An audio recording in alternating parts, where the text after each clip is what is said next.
just wanna make love. What's up, y'all? It's your girl Sakina, and I'm back for another review. This is my review for The Chi. This is season 4, episode 3. Y'all, this episode, the way that it ended, honey.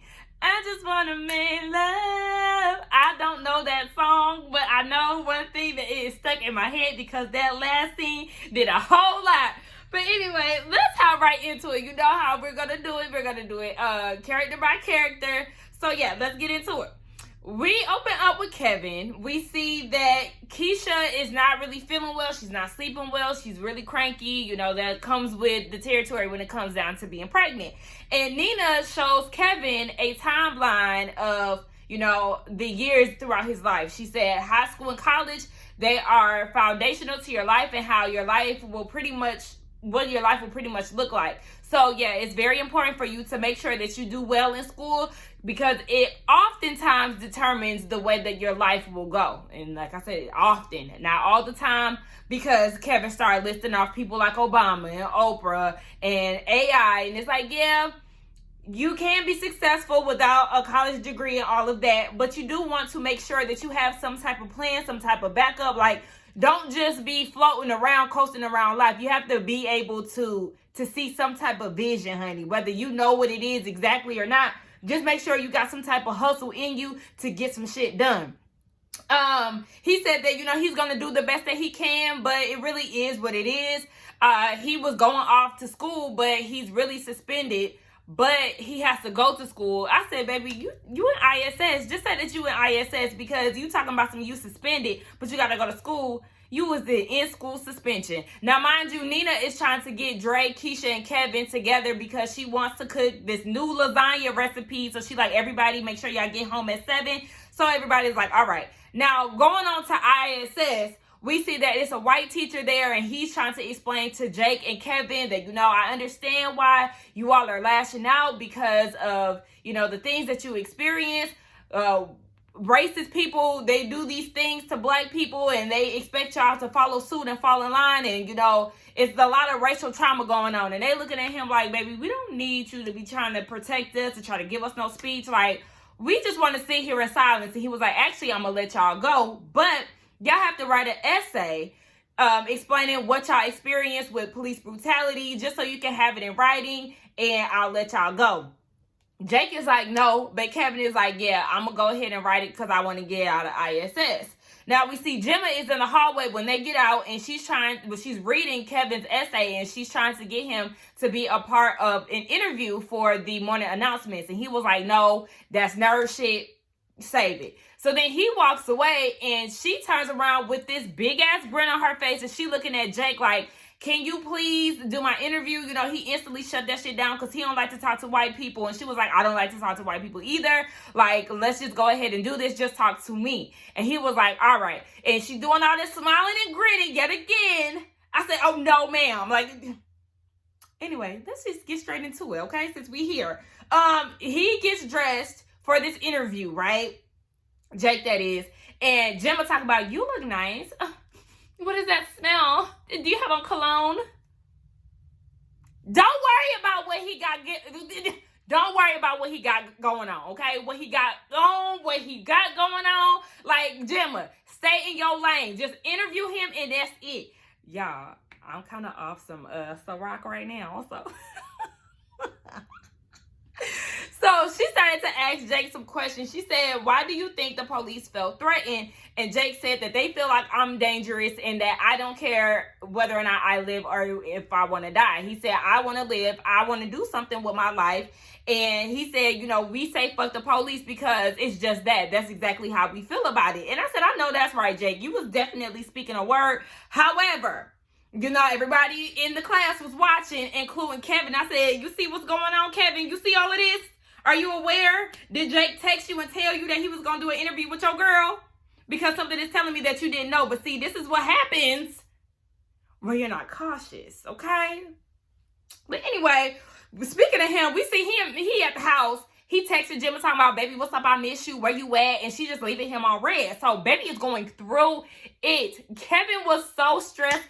Baby boy was sick because I'm sure he felt the chemistry through the lens. Like, honey, Jake about to Mr. Steal Your Girl. You better watch out. Now, mind you, everybody is at home at 7. So, we see that Kevin is going through it. He's walking around his room. He's fucked up because Jimmy isn't texting him back. We see Keisha is crying because, she's going through a whole lot in regards to her baby and not really knowing what she wants to do with it. And then we see that Dre is on the phone with Jada trying to console her and trying to tell her that everything will be okay. So Nina calls everybody down to dinner and it's like, yeah, everybody is there, but everybody is not there because they have their own personal battles that they're going through. And it's not like the lighthearted, happy dinner that she was probably intended because everybody is just, they got a lot on their plate right now outside of that burnt ass lasagna that did not look good to me. Let's go on down to Emmett. Emmett is at the house and he's sick just like Kevin because Tiffany has not come home. So she finally walked through those doors and he asking where she been at. Baby, with Dante. And that's exactly what she told him. I was out with my customer Dante. I fucked him and he get better head than you. I said, oh. Well, how you like that? Because, okay, listen. Baby, if he putting it down better than you, I'm sorry, baby. You're out of there, Emmett. So later on, we see that she locked herself in the bathroom and he's asking her, I want to know if he pulled out. Because he don't want no, confusion if she get pregnant and, who the baby daddy is and all of that. I said, that's what you're worried about. I mean, it's something to be worried about, but that's what you're worried about. Okay, Emmett. So she comes out and she was like, I don't know, we came a lot and I can't even tell you if he pulled out or not. Baby, she is stabbing him, okay? In the chest, okay? Fuck the back. She is letting him know what it is. I said, oh, baby, I better go get a plan B then. So we see he's down there at Smokey's. He came in early. He trying to prep the food. And Dom is like, what's going on? Why you here early? And he was like, look, I told Tiffany what was going on. And she gonna say, why you tell her? The same reason why you told Darnell. If you would have shut your damn lips, then none of this would have happened. Matter of fact, if you wouldn't have got down with his daddy, then y'all really could have just kept this shit on the tuck. Like, girl, bye. Get out of here. So, yeah, she was like, he told her that she's sleeping with Dante. Dom knows Dante is like a play cousin. And she was like, yeah, he's the edible plug. So, obviously, all three of them are going to be working together because they are getting this edible thing in motion as far as Tiff and Dom go. So, it's just like, okay. Then she gonna say that she liked Tiffany and she feel like, she doesn't have a lot of female friends, so it was good to have one. I said, well, was you thinking about that when you was sleeping with her man? I mean, I know you didn't know her back then, but still, it's like, why would you try to befriend her? Dom, you're weird. Papa, we didn't really get a lot of Papa in this episode. We didn't get any of Maisha. But Papa is making a black-owned business sign just in case rioters come and try to vandalize the place. Just let it be known this is a black-owned business, baby. I'm trying to come back to work after the riot, so let's not do that. So, Emmett ends up calling Keisha down in Smokey's and he wants to talk to her. She knows something is up because usually he texts her and he was like, man, I told Tiff about Dom and, she messing with Dante. And then I went to my mama's house and she messing with Sway. And Keisha was like, so basically everybody having sex with the exception of you. And that's what you get because, I mean, you can't be sinning all your life and be expecting to go to heaven. Like, what you thought this was? I said, thank you, Keisha, because... sir, you need to calm down. Oh, and before he had told, Tiff had came in and she dropped the baby off and, we finally got to see Emmett Jr. But where his other kids? Like, why don't we ever see Emmett's other kids? I mean, I guess this is kind of like realistic in a way because you do have them dudes who would tend to one kid but not really the other one when they got scattered families. But it's still like, yeah, no, we need to see his other kids because he got 2 other kids outside of Emmett Jr. So, yeah, Keisha asked Emmett Jr. for a hug and she watching him play the arcade games and she's feeling away and she's touching her stomach. And we already know that she's really torn between trying to find an adopted family or keeping this baby. She ain't said it, but we know her actions is saying a whole lot. So she just told Emmett as far as Tiffany goes, you need to wait it out because she ain't really saying nothing. Silence is deadly when it comes to a black woman, so you got to wait it out because we don't know what to tell you. We get down to this edible tasting, and Tiffany it's really awkward between Tiffany and Dom, but she breaks the ice and she asks Dom how she's feeling about doing the taste testing, and she was like, I mean, we good. Like, you know, it's gonna be people eating and getting high off weed, so we good. So then Dom asked, now, are we good? And Tiffany was like, yeah, we good. I ain't trying to stay mad, like, that's just too much, but do not fuck him again. I said, girl, okay. Tiffany tells her good Judy's about her sleeping with Dante because they was like, girl, you got a glow, and you know it's because, you know, she done got some good ass head and she got some new dick, and you know how that go. So she said that Dante really is making her happy or making her feel good because, you know, she enjoyed the sex, and they suggested that she have an open marriage with Emmett because they know that he she cheated, so y'all might as well make it work for y'all. And later on we see that, well, not later on, but, you know, within the party we see that Jada is there with Waithe, and she eating up the edibles. She high as hell. We see that she leaves with him, and Emmett comes out of the venue and was like, mama, I'll take you home, like, don't worry about that. And she was like, no, it's good, like, Waithe here, he gonna take me home. And you could just see in his face, I was thinking that Emmett probably feels replaced because don't forget, he came from a single mother, and you know how that situation is, especially because he's now being replaced with not just a man, but somebody that is his peer. He went to high school with him, so it's kind of like, what am I supposed to do in this instant? Like, I'm your protector. I'm the one that's always looking out for you, and you got this other dude looking out for you, but he's not an elder of mine. He's somebody that I went to school with. So yeah, it's weird. I could totally feel why Emmett would feel out of place or just weirded out by the whole situation. Darnell is there. Mind you, at the beginning of the party, he's sitting there eating up all kind of shit. And Dom told him, like, you know it's weed in there. You may want to calm down. So he's high as hell. And then he goes and breaks up the party, talking about, hey, listen up, everybody.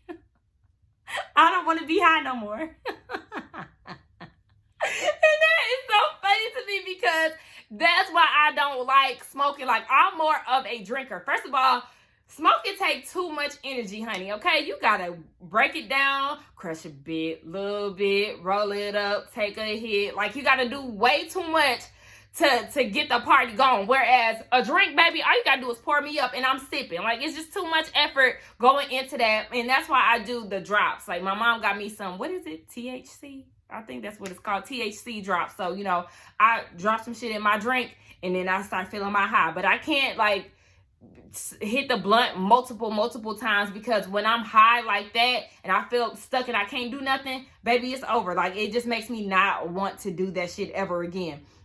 Tiffany at the end of the party lets Emmett know that she wants to have an open marriage, and he agrees to it, but really he don't want to do it. He's really confused, but you can tell the look on his face is like, I ain't really too down with this. I just really would prefer for them just to go ahead and get a divorce and move along because, like I said last week, Keisha is the one that he needs to be with. Moving on to Dre and Jada, we see that Jada is at the doctor's office with Dre, and the doctor is saying that the cancer is a lot more aggressive than expected and that she has to hurry up and start her chemo treatment.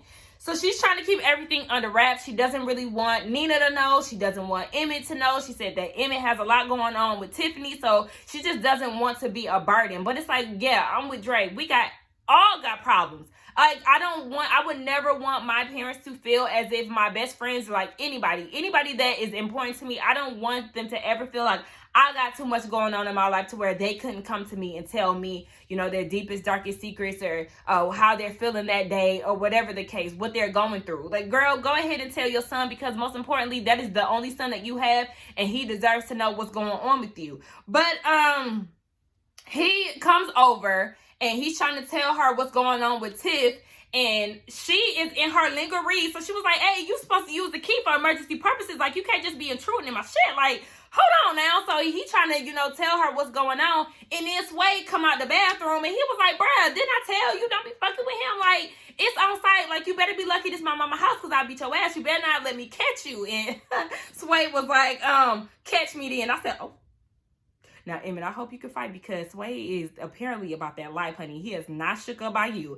And, Waithe, sorry, do you have a real name? Like, what is your name? Like, is your name, like, Clarence, Cliff? Like, what is your name? Because this whole calling him by his, masseuse name is getting out of hand. Jada said that she wanted to talk to Emmett, but he was just too mad in his feelings to even give her any type of energy. So he stormed out the house.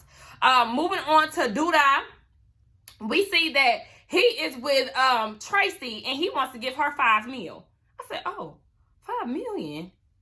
Okay. He said, look, now that we done defunded the police, we got some money, and I want to go ahead and give it to you. I said, y'all ain't even get it in yet. Like, baby, power of the P. So Trig comes in, he come barging in, and he talking about how the police are really, really done. They turn on the news, and they're basically saying, like, look, since y'all want to defund us, y'all on y'all own. Y'all gonna need us trust. So Trig is like, you got to come up with another plan. Like, we can't just be out here moving recklessly. Like, we have to get some shit in motion before doing anything like this. And Duda was like, well, you know, Wakanda wasn't built in a day. Trig said, you mean Rome? Fuck Rome, okay? I was just like, Duda, like, we ain't talking about that. We know that Wakanda is fake, but we ain't talking about that right now. Like, I'm gonna need you to focus. We're talking about our people. That's the reason why he said Wakanda. So I said, I like that. Now, Tracy, she was like, hold on, wait. She wants Trig to be involved because she hears the passion in his voice and the things that he's saying. He's on board. So she was like, you know what? I'm going to need you to help me because he giving me $5 million. So I'm going to need somebody to help me get this money worked out. We see later on that Rose is trying to tell Duda that he cannot dismantle a whole organization willy-nilly in one day. And he said, baby, I'm trying to make moves like Trump. You cannot do that, Duda. I agree with Rosalind. Like, you're not Trump. You are not an old white man with a toupee and a bad tan. Like, you can't do that because you're going to be under more scrutiny because you're a black man. Now, Marcus, we finally learned his name, okay? AKA Jimma's daddy. Marcus said that it's not impossible to defund the police, and if you make it out on the right end of this, the Olympics will finally come to Chicago. Can we please let this go? Marcus, I understand, but I'm gonna need you to not have this on the top of your list because, it's people dying, okay? Your people are dying and being handled wrongly by the police. I'm gonna need you to focus, okay? Get that damn Olympics out your head. But then you see Rosalind, she is like cheerleading on for this Olympic situation, and it's just like, look, baby, who is going to protect them? Like, who's? I mean, they're right. Like, who is going to protect the rioters and all of that? But it's just like, y'all got a lot going on. And I'm going to need Mr. Marcus to just let that whole Olympics dream go right now because it's not at the top of Duda's priority list. Now, he does tell Duda, if this goes wrong, then you'll be the laughingstock of Chicago. And he was like, well, if it's right, I'm going to be the next Henry Washington. I think that's what he said. I didn't write it down in my notes, but I think that's what he said. Now, again, I already mentioned this, he's trying to get this Olympic vote, and Rosalind is totally in. Next thing you know, in comes Tracy, and Rosalind is looking like, what is you doing here? Baby, she's dropping off the money in the reports, okay? Rosalind is very salty. I said, well, I thought you liked to share. I don't know why you so mad, Rosalind, because, you was acting like you like to share, and you wanted to be her sister, and all of a sudden you mad, and you feeling some type of way when she entered the room. So Rose is asking her all kind of questions, and she was saying, like, how are you going to protect entire city with 100 people who are not trained? And just like Tracy said, baby, that's because we're not trying to do the entire city. We're trying to look out for our people, okay? The blacks, okay? Us. For us, by us. I said, I know that's right. We ain't worried about them other folks. They got to get it how they live. Duda wants her opinion about the Olympics. He wants Tracy's opinion, and she don't care, okay? Just like I don't care. She is not featuring the damn Olympics. They got bigger fish to fry. Now, Marcus tells Duda that he needs to be mindful and careful of Tracy. Like, okay, well, we're going to see how they turn out. Moving on to Trig, we see that Shy is playing a game hella loud with Jake. Jake ain't in school because we know he got ISS, so he going to school later, whatever the case. He did get ISS too, but he got ISS because that video of Becky going down on him went viral. Hold on, wait now. Yeah, Trig, he seems to have the most common sense out of everybody because he's like, listen, Shy, you over here going in on this. Cokie, lay down. Get in your bed. Get in your bed. Child, we got company coming over, so they doing the most. Anyway, what was I finna say? Yeah, Trig got the most common sense out of everybody because this little white girl is underage, and you being all descriptive and going in about this little, video of her giving head. Like, I'm gonna need you to tone that down. And then Shy said something very important. He said, listen, You mess with them white girls, you fuck them. But you marry a black girl. I said, hello? If you gonna do it, which I do not condone, just fuck them, child. Do not be committed to no white girl, because I don't believe in that. Trig is pretty much fed up. He's like, look, Jake, you need to make sure that you get up and go to school. Jake gets up, he's stomping around, and Trig is like, don't be stomping around my house. So then Jake goes and tries it and said that this my daddy house. My camera would not let me be great. It just, I told y'all how I'd be cutting off. Anyway, Jake went and pulled a ATL and said, this my daddy house, aka Reg. Okay, this is not your house. So Trig said, what? Nigga, say that again. Of course, he did not say it again because he didn't want to get beat down, okay? Because he been running this thing since he was 15. You just been getting over. So, yeah. Shaw was like, I don't like how you running this house like you Uncle Phil. Like, what's going on? What's up? And he was like, I mean, I got to do it. Somebody got to do it because the damn show ain't going to be you. So he was like, you need to be cleaning up or something. And Shaw was like, I mean, I ain't your maid. And Trig was like, yes, you are. If you get living here rent free, I think the hell you wish you better bust them damn suds. I said, look. Put it down, Trig. Let them know. Put your foot down, baby. You are not about to be living here for free and not doing a bitch ass thing in my house. Make sure you get, yes, I need you to get the baseboards and everything. Make sure you clean this damn house up. You can tell that he is just so over it. He actually said that to Shaw that he was tired of him. And you can see that Shaw is starting to feel some type of way. We see that Amani is at her shop and she's doing some hair.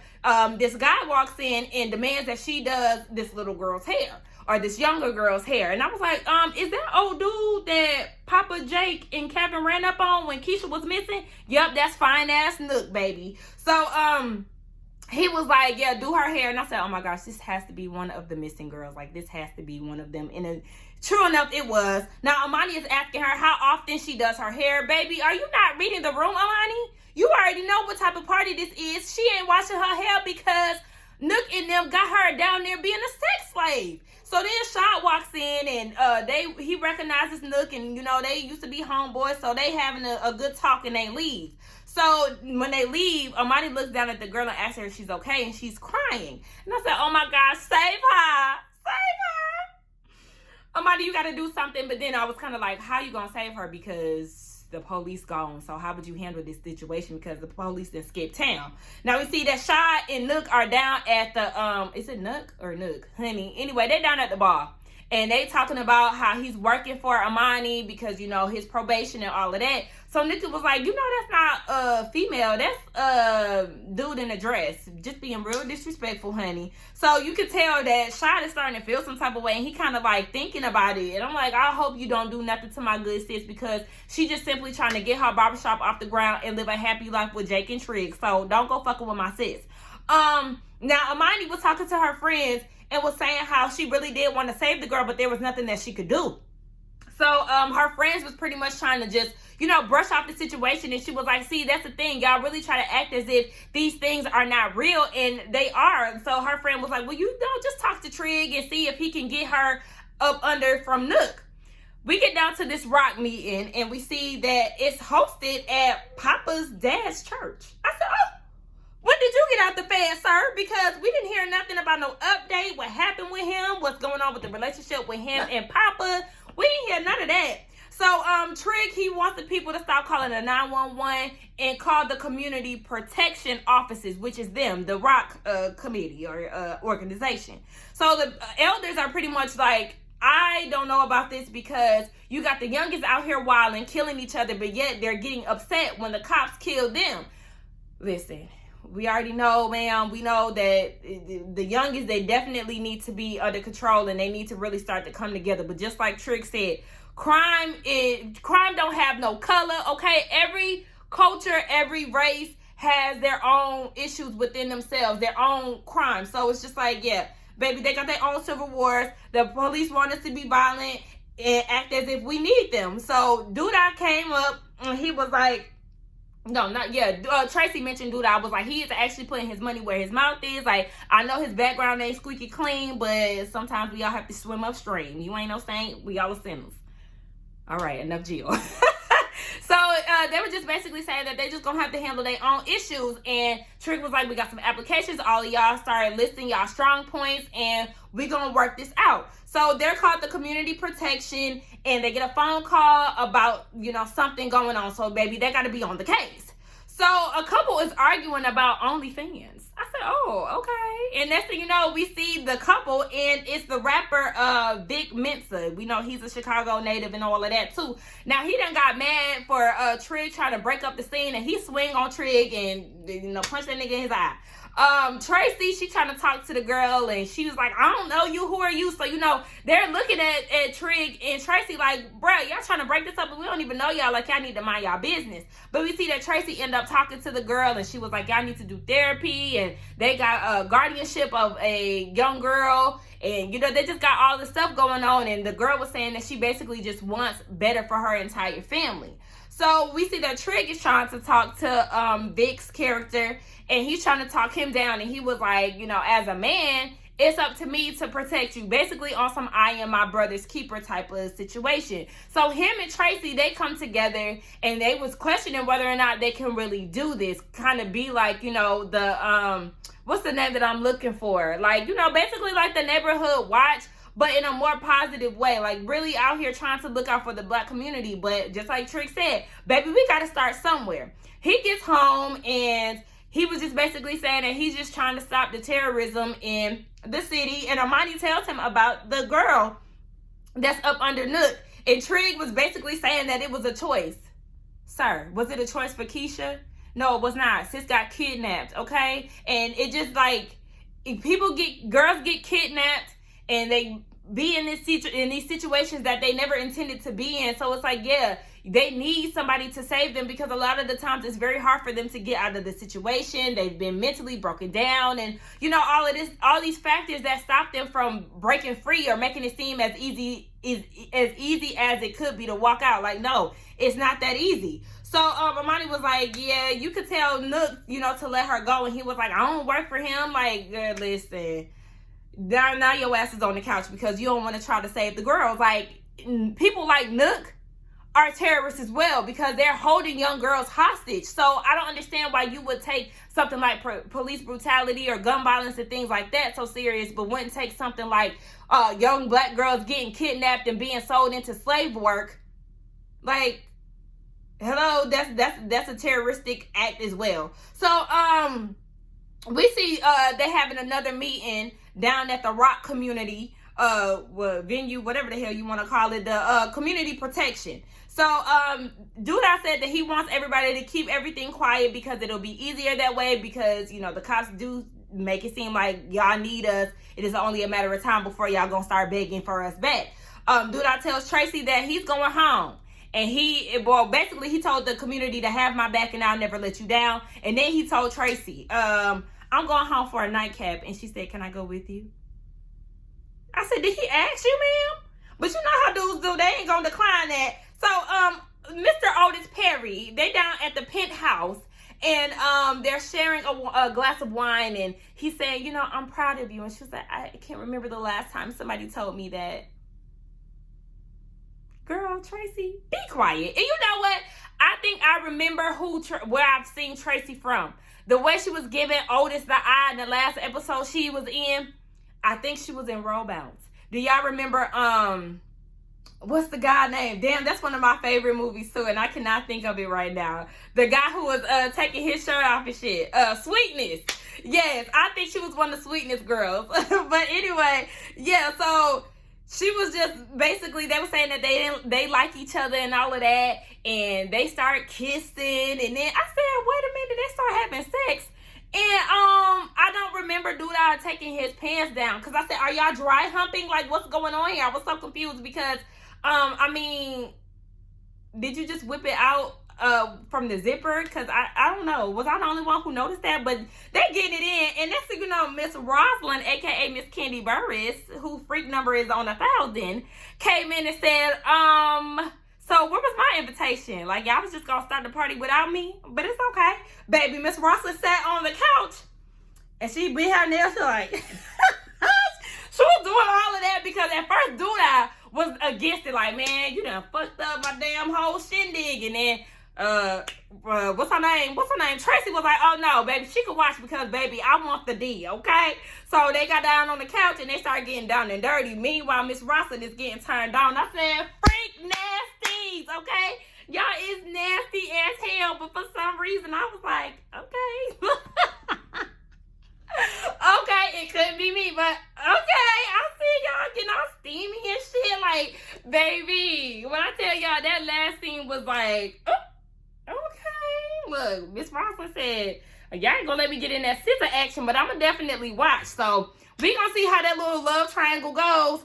Y'all let me know what y'all thought about this episode. I thought it was a good episode. Next week looks like it's going to be even greater because we do see how, Gemma and Jake, they got together through this interview and it looked like they're going to run away and skip school together next week, which is going to build up their relationship basically. So I'm just like, oh, all right. Y'all let me know what y'all thought. Let's get in the comments and talk. Don't forget to like, comment, and subscribe to my channel, and I will see y'all in the next one. Bye.